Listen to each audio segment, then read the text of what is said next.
kabayo. Pag inawawala ka na sa camera. Diba? Hindi pa yung move na camera. Galing nga eh.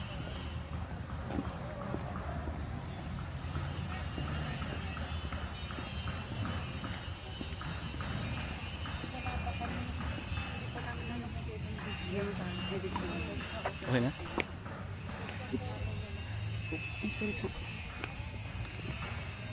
Umusunod yung camera. Kahit hindi ko na siya igalaw, inahabol ko. Galing siya. Oo.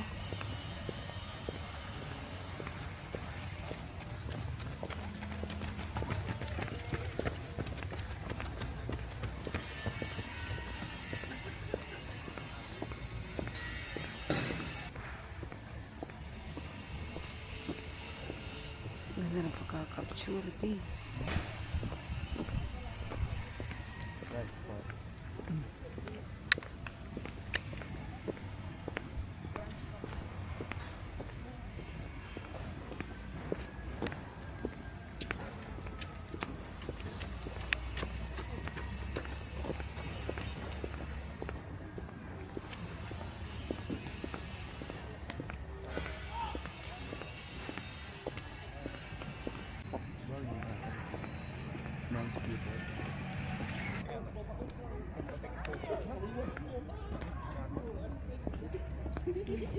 Ganda.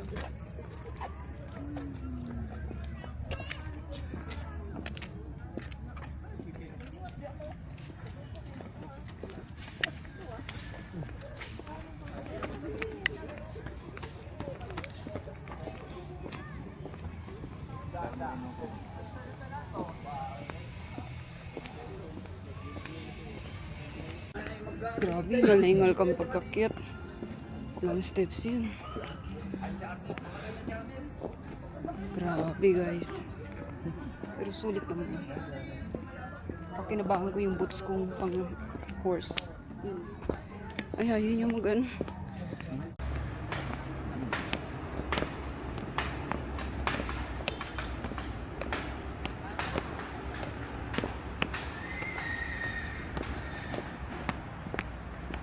Pares lang siya dun sa ano, sa Santorini ng kabayo. Nakapunta ka na ba doon? May kabayo dun. Hindi ka na mag-aakit ng gamit yung ano yun. Sidecar. Magsasakay ka ng kabayo, pabait ka naman. Magantay nyo to. Ayun, may Great Britain ulit to.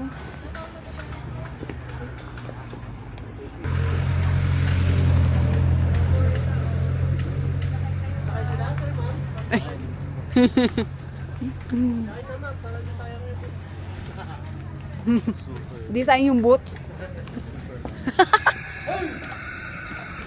Hi. Sakay na ma. Anong gusto? Ano pong flavor available po? Coffee, strawberry, original. Ube naman. Saka strawberry ko lang kanina. Bigyan ko lang yan. Oh, may honey. May honey. Naamoy niya kasi yung strawberry. Ba't yung binili kong strawberry at doon walang ganyan na sa Hindi strawberry. may buo-buo pang ano? Strawberry, hindi strawberry tao na kain mo ma'am, strawberry tang. Yung tang na nakasasay. Ganyan ang original na strawberry tao. Saan kayo sa taas? Oo, yung dart kakarating lang namin.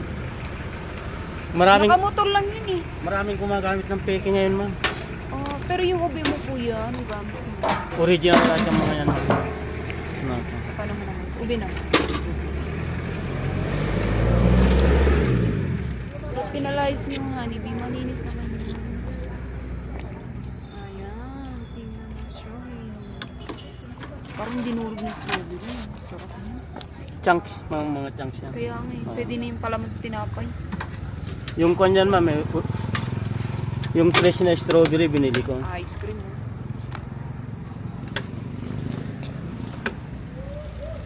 Tsaka isang ano kuya, strawberry, red strawberry. Oh, para matry yung original.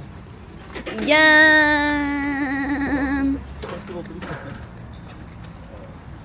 Ngayon alam nyo na, huwag na kayong bibili ng walang bunga. Sarap ng ube. Perfect. Ito ma'am, may video mo, yung may bunga na strawberry sa labas. 50 pesos lang oh. Oh, ito ma'am. Ang yung video mo. Magkano pa yan?